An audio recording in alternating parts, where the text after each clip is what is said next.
अस्सलाम वालेकुम guys, welcome back to our YouTube channel. तो आज की वीडियो के अंदर हम लोग देखेंगे कि हम लोग किस तरह से ट्रांसलेट करते हैं अपने डिज़ाइन फेज़ में जो हमने ईआर डायग्राम्स या ईआर डायग्राम्स बनाया है उनको इनटू रिलेशनल स्कीमास, यानी कि जो हमारा डेटाबेस है वो इन फॉर्म ऑफ टेबल्स किस तरह से दिखेगा और किस तरह से हम लोग टेबल्स बनाएंगे, उनके अंदर डेटा किस तरह से इंसर्ट करेंगे वो आज हम देखेंगे इसके अंदर। ठीक है, तो हमने देखा था कि हमारे ईआर डायग्राम जब हमारे पास बन के आता है तो उसके अंदर एंटिटीज़ होती हैं, एट्रीब्यूट्स होते हैं और हमारे पास रिलेशनशिप्स होते हैं। तो उनके बेसिस पे हम उनको किस तरह से कन्वर्ट करेंगे टेबल्स के अंदर। तो सबसे पहले हमारे पास एंटिटीज़ को देख लेते हैं कि किस तरह से कन्वर्जन होती है। तो हमारे पास दो टाइप्स की एंटिटीज़ होती हैं, strong entity types and weak entity types. ये हमने पीछे वीडियोस के में डिस्कस किया है कि स्ट्रॉन्ग एंटिटी टाइप्स ऐसी एंटिटी टाइप्स होती हैं जो इंडिपेंडेंट होती हैं, यानी कि उनकी खुद की एक प्राइमरी की होती है और वो स्टैंड अलोन एग्जिस्ट कर सकती हैं, वो किसी के ऊपर डिपेंड नहीं करती। ठीक है, तो अब ऐसी एंटिटीज़ को हम लोग सिंपल एक रेक्टेंगुलर बॉक्स से रिप्रेजेंट करते हैं अपने ईआर डायग्राम के अंदर। और इस तरह की एंटिटीज़ को हम किस तरह से टेबल में कन्वर्ट करेंगे। तो बेसिकली हम जो भी हमारे पास स्ट्रॉन्ग एंटिटी होगी हम उसके लिए एक अलग से सेपरेट टेबल बना देंगे और उसके अंदर जितने भी उसके एट्रीब्यूट्स होंगे वो एज अ कॉलम अपीयर होंगे। ठीक है, तो जैसे employ ID, name, date of birth, address. ठीक है, अब यहाँ पे जो कंपोजिट एट्रीब्यूट्स होते हैं उनको हमें कन्वर्ट करना होता है, यानी कि हम जो कंपोजिट एट्रीब्यूट्स हैं उनको एक्सपेंड करते हैं। और जिस तरह से हमारे पास नेम है तो उसको हम फर्स्ट नेम, लास्ट नेम, यानी कि इसको ब्रेक डाउन कर देंगे। ठीक है, और इसी तरह हमारे पास जिस तरह से एड्रेस है तो उसके अंदर जितने भी आपके एट्रीब्यूट्स आ रहे हैं जैसे कि स्ट्रीट, सिटी, जिप कोड, तो उन तीनों के लिए हम अलग से कॉलम्स बना देंगे।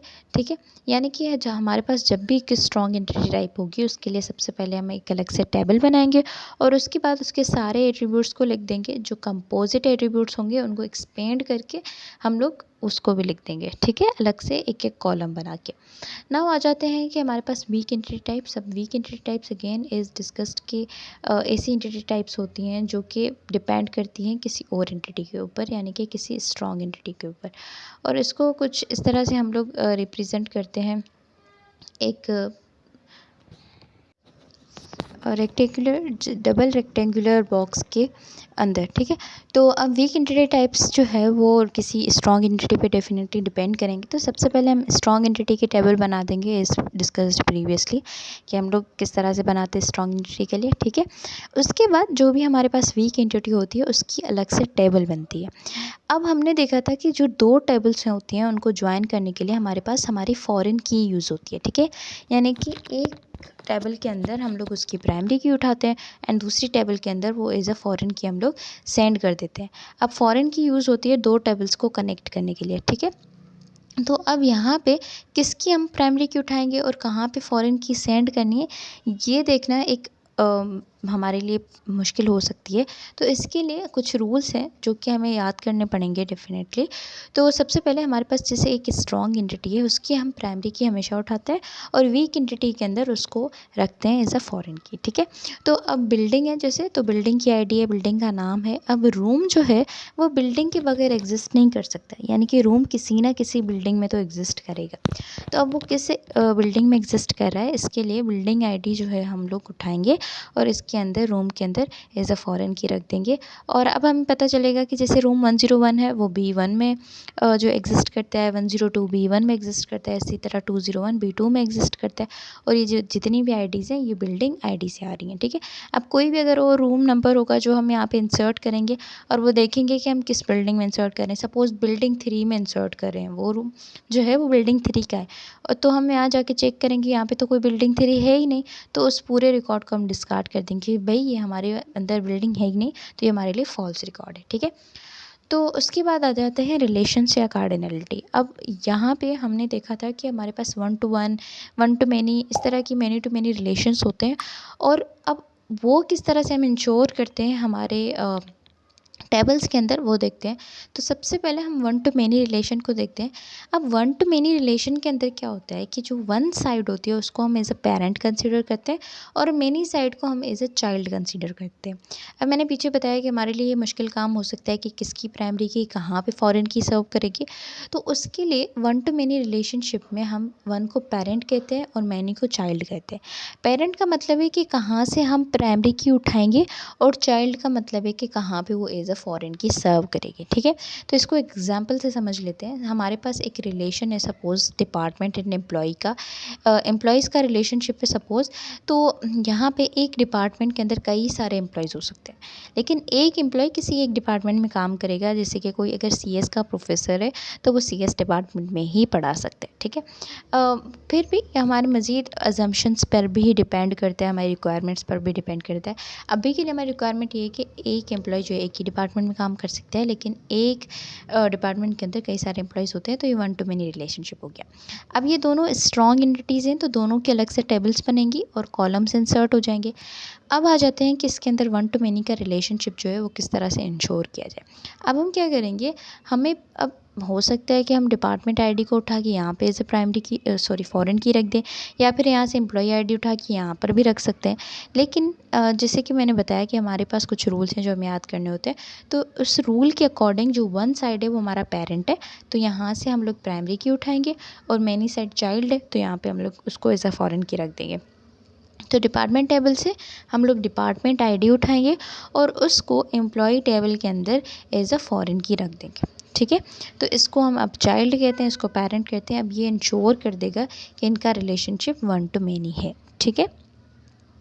अब जाते हैं हम लोग नेक्स्ट रिलेशन पे, जो कि है मैनी टू मैनी रिलेशनशिप। अब मैनी टू मैनी रिलेशनशिप के अंदर क्या कहते हैं कि हमारे पास जितनी भी एंटिटीज़ होती हैं उनकी अलग से टेबल्स बनती हैं, और जो इनका रिलेशनशिप होता है उसकी अलग से टेबल बनती है, ठीक है। इसको एग्जांपल से समझते हैं। जैसे कि हमारे पास कोर्स और स्टूडेंट का रिलेशनशिप है एनरोल का। अब एक कोर्स के अंदर कई सारे स्टूडेंट्स हो सकते हैं, जैसे कि ओएस के अंदर 100 200 कितने भी स्टूडेंट्स हो सकते हैं। इसी तरह एक स्टूडेंट जो है वो कई सारे कोर्सेज में एनरोल कर सकते हैं। सपोज एक स्टूडेंट इन दोनों कोर्सेज में एनरोल कर रहा है, ठीक है, तो इट्स अप टू देम। तो ये मैनी टू मैनी रिलेशनशिप हो गया। अब आ जाते हैं इसकी टेबल कैसे बनेगी। सबसे पहले हमें पता है कि कोर्स जो है एक स्ट्रॉन्ग एंटिटी है, तो उसकी एक अलग से हमने टेबल बना दी। स्टूडेंट एक स्ट्रॉन्ग एंटिटी है, इसकी हमने अलग से टेबल बना दी। अब आ जाते हैं हम लोग रिलेशन पे। अब एंटिटीज़ की टेबल बनाना तो हमें आ गई है। अब आ जाते हैं कि हम रिलेशन की टेबल किस तरह से बनाएंगे। तो जो भी मैनी टू मैनी में जो भी रिलेशनशिप होता है उसके खुद के भी कहीं ना कहीं एट्रीब्यूट्स होते हैं। जैसे कि एनरोल का कोई एट्रीब्यूट हो सकता है एनरोलमेंट डेट, ठीक है, क्योंकि एनरोलमेंट डेट कोर्स या स्टूडेंट से रिलेटेड नहीं है, ये एनरोलमेंट से ही रिलेटेड है, उनके रिलेशनशिप से रिलेटेड है, तो ये उनका एट्रीब्यूट हो सकता है। तो इस रिलेशनशिप का कोई भी एट्रीब्यूट होगा हम उसको लिख देंगे, इसकी अलग से टेबल बना के उसको एक कॉलम के अंदर लिख देंगे। अब दूसरी चीज़ क्या करते हैं हम लोग, यहाँ से जो फर्स्ट एंटिटी होती है उसकी प्राइमरी की उठा के यहाँ पे रख देते हैं, और सेकंड एंटिटी की भी प्राइमरी की उठा के यहाँ पे रख देते हैं, ठीक है।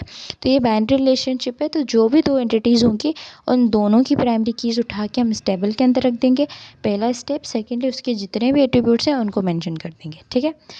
अब जो ये टेबल बन गई है हमारे पास, अब ये स्टूडेंट आईडी यहाँ पे फॉरेन की होगी, और इसी तरह ये कोर्स आईडी भी यहाँ पे फॉरेन की होगी। लेकिन इस टेबल के लिए ये दोनों को मिला के हम लोग प्राइमरी की कहते हैं, ठीक है। यानी कि इन दोनों कॉलम्स को मिलाएंगे तो वो इस टेबल की प्राइमरी की बन जाएगी, ठीक है। और इसको हम कंपोजिट की कहते हैं, क्योंकि हमने पढ़ा था कीज़ के कॉन्सेप्ट के अंदर कि जब हमारे पास प्राइमरी की के अंदर मल्टीपल कॉलम्स इन्वॉल्व हो जाते हैं तो हम उसको कहते हैं कंपोजिट की। तो ये जो कंपोजिट की है ये बनेगी इस टेबल की प्राइमरी की, ठीक है। और अगर आप सेपरेटली स्टूडेंट आईडी को लोगे तो वो अलग से एक फ़ॉरेन की होगी और कोर्स आईडी हमारी फ़ॉरेन की होगी। तो हमने आज एंटिटीज़ किस तरह से हम उनकी कन्वर्ट करते हैं टेबल्स के अंदर वो देखा, और हमारे पास स्ट्रॉन्ग और वीक एंटिटी होती है। सेकेंडली हमने रिलेशनशिप्स देख रहे थे हम लोग, तो हमने वन टू मैनी देखा, मैनी टू मैनी देखा। अब नेक्स्ट वीडियो के अंदर हम लोग वन टू वन रिलेशनशिप को देखेंगे कि किस तरह से उसकी टेबल बनती है, ठीक है। एंड सेकेंडली हम लोग ER डायग्राम के अंदर अगर देखें तो स्पेशलाइजेशन एंड जनरलाइजेशन का कॉन्सेप्ट था। तो उसके अंदर हमने देखा था कि वहाँ पे सुपर क्लास सब क्लास यूज़ होती है, तो वहाँ पे पार्टिसिपेशन कांस्टेंट होता है और वहाँ पे हमारे पास डिसजॉइंट कांस्टेंट होता है। तो उनकी कन्वर्जन किस तरह से होगी इन टेबल्स, वो हम नेक्स्ट वीडियो के अंदर डिस्कस करेंगे।